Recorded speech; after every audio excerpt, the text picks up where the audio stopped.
dish?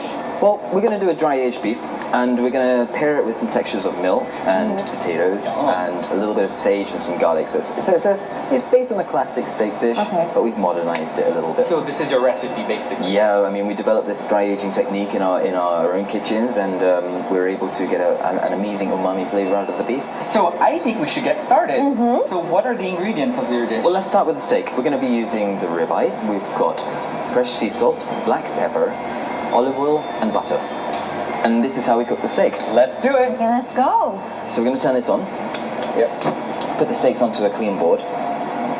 So I have a question. Why do you choose a dry aged steak? You know, the flavor intensifies the more you dry it. 30 days is our minimum that we do it for.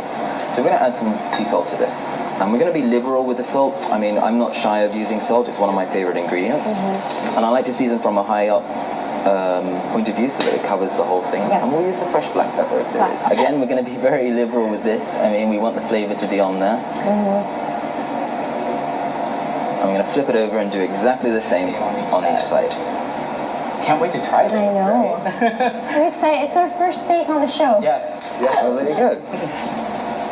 So nice and high. As you can see, I'm making a mess because I'm used to my kitchen. I have to master this because this is what my husband loves to eat. We're going to add oil, just a little bit to start with, okay? Olive oil. Yeah, olive oil. Now we can take the olive oil up to quite a high temperature. Now it's going to stick a little bit, so we're going to stand back slightly, and we're going to add the steak to it. So you got a nice sear. Yeah.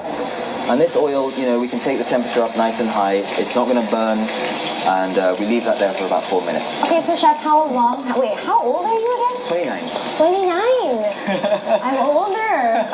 I'm not even going to How say long it. have you been cooking? Probably about since I was 6.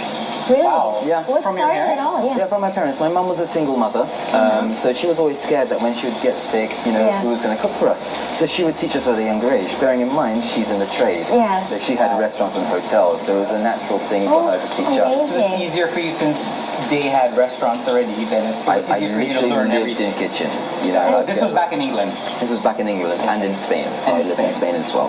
And so how did you start your career, like, seriously? Seriously? Well, that's very interesting because I wanted to be a pilot at first. A pilot? And somebody told me that I needed to be very good at maths. So I said, no, I'm not That was doing that. it. So my second option was to be an architect.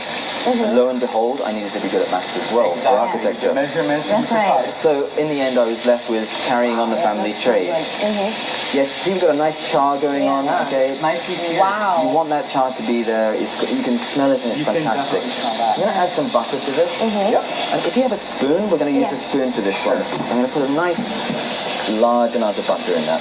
I'm not shy with the butter. I think it gives a fantastic flavor. We've got a nice char, and then we're just going to baste it with this butter. With the butter. Just to keep that top bit warm. You can smell how nutty that is from the dry aging. And also that butter gives that lovely nutty flavor. Yeah. Wow. So once we've got done this, I mean, how do you like your steak, guys? Medium.